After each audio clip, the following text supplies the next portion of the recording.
2025년 11월 20일 목요일 신도 제1교회 오늘의 양식을 시작하겠습니다. 오늘 하루 성경 읽기는 로마서 2장입니다. 그러므로 남을 판단하는 사람아, 누구를 막론하고 내가 핑계하지 못할 것은 남을 판단하는 것으로 내가 너를 정죄함이니 판단하는 내가 같은 일을 행함이니라.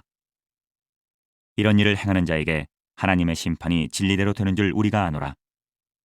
이런 일을 행하는 자를 판단하고도 같은 일을 행하는 사람아, 내가 하나님의 심판을 피할 줄로 생각하느냐?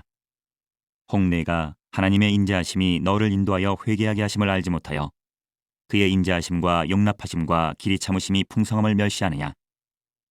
다만 내 고집과 회개하지 아니한 마음을 따라 진노의 날, 곧 하나님의 의로우신 심판이 나타나는 그날에 임할 진노를 내게 쌓는도다. 하나님께서 각 사람에게 그 행한 대로 보응하시되 참고 선을 행하여 영광과 존귀와 썩지 아니함을 구하는 자에게는 영생으로 하시고, 오직 당을 지어 진리를 따르지 아니하고 불의를 따르는 자에게는 진노와 분노로 하시리라. 악을 행하는 각 사람의 영에는 환난과 곤고가 있으리니 먼저는 유대인에게요 그리고 헬라인에게며, 선을 행하는 각 사람에게는 영광과 존귀와 평강이 있으리니 먼저는 유대인에게요 그리고 헬라인에게라. 이는 하나님께서 외모로 사람을 취하지 아니하심이라. 무릇 율법 없이 범죄한 자는 또한 율법 없이 망하고, 무릇 율법이 있고 범죄한 자는 율법으로 말미암아 심판을 받으리라. 하나님 앞에서는 율법을 듣는 자가 의인이 아니요 오직 율법을 행하는 자라야 의롭다 하심을 얻으리니, 율법 없는 이방인이 본성으로 율법의 일을 행할 때에는 이 사람은 율법이 없어도 자기가 자기에게 율법이 되나니, 이런 이들은 그 양심이 증거가 되어 그 생각들이 서로 혹은 고발하며 혹은 변명하여 그 마음에 새긴 율법의 행위를 나타내느니라. 곧 나의 복음에 이른 바와 같이 하나님이 예수 그리스도로 말미암아 사람들의 은밀한 것을 심판하시는 그날이라. 유대인이라 불리는 내가 율법을 의지하며 하나님을 자랑하며 율법의 교훈을 받아 하나님의 뜻을 알고 지극히 선한 것을 분간하며 맹인의 길을 인도하는 자요 어둠에 있는 자의 빛이요 율법에 있는 지식과 진리의 모본을 가진 자로서 어리석은 자의 교사요 어린아이의 선생이라고 스스로 믿으니, 그러면 다른 사람을 가르치는 내가 내 자신은 가르치지 아니하느냐? 도둑질하지 말라 선포하는 내가 도둑질하느냐? 간음하지 말라 말하는 내가 간음하느냐? 우상을 가증히 여기는 내가 신전 물건을 도둑질하느냐?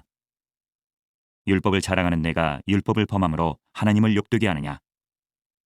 기록된 바와 같이 하나님의 이름이 너희 때문에 이방인 중에서 모독을 받는도다. 내가 율법을 행하면 할례가 유익하나 만일 율법을 범하면 내 할례는 무할례가 되느니라. 그런즉 무할례자가 율법의 규례를 지키면 그 무할례를 할례와 같이 여길 것이 아니냐? 또한 본래 무할례자가 율법을 온전히 지키면 율법 조문과 할례를 가지고 율법을 범하는 너를 정죄하지 아니하겠느냐? 무릇 표면적 유대인이 유대인이 아니요 표면적 육신의 할례가 할례가 아니니라. 오직 이면적 유대인이 유대인이며 할례는 마음에 할지니 영에 있고 율법 조문에 있지 아니한 것이라. 그 칭찬이 사람에게서가 아니요 다만 하나님에게서니라. 오늘 하늘의 양식의 말씀은 에스겔 43장 1절에서 5절 말씀입니다. 그 후에 그가 나를 데리고 문을 이르니 곧 동쪽을 향한 문이라.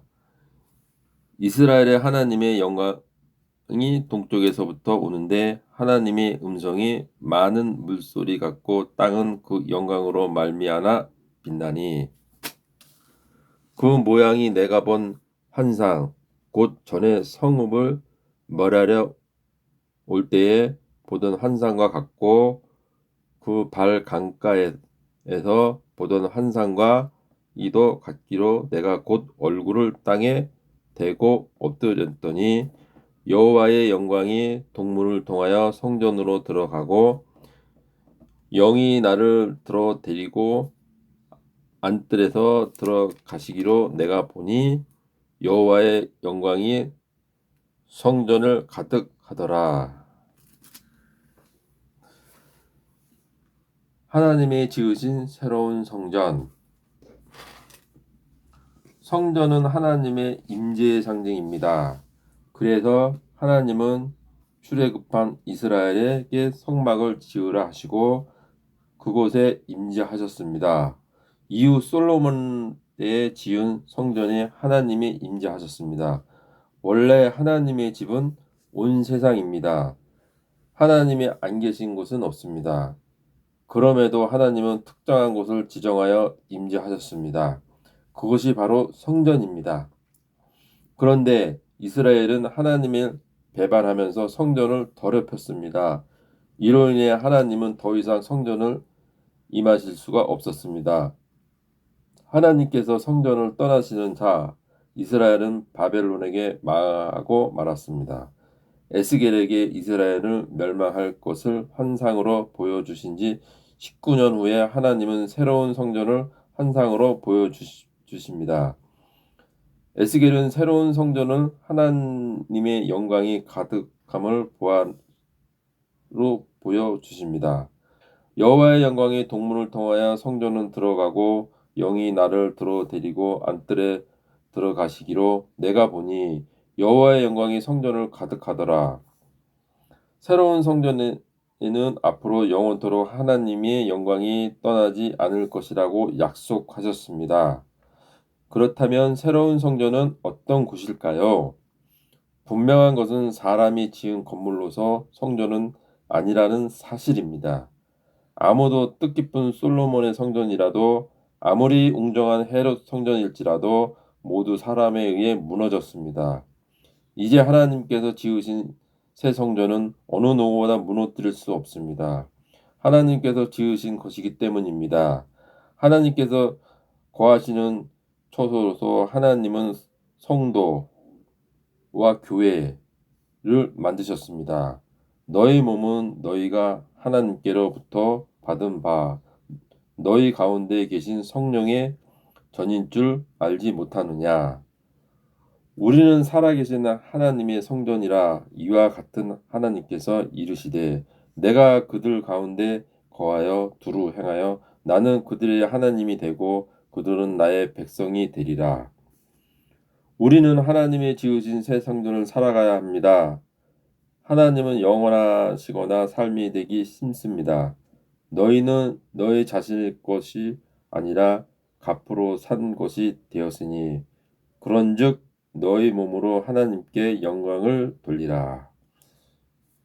기도드리겠습니다. 하늘 보좌를 버리고 세상에 오신 사랑의 주님, 나의 몸과 교회의 공동체를 성전으로 여기지 못하고 살았음을 회개합니다. 예수님의 피로 사신 나의 삶과 교회의 공동체를 거룩하게 만들어 가겠습니다. 영원토록 우리 안에 임재하옵소서. 예수님의 이름으로 기도합니다. 아멘.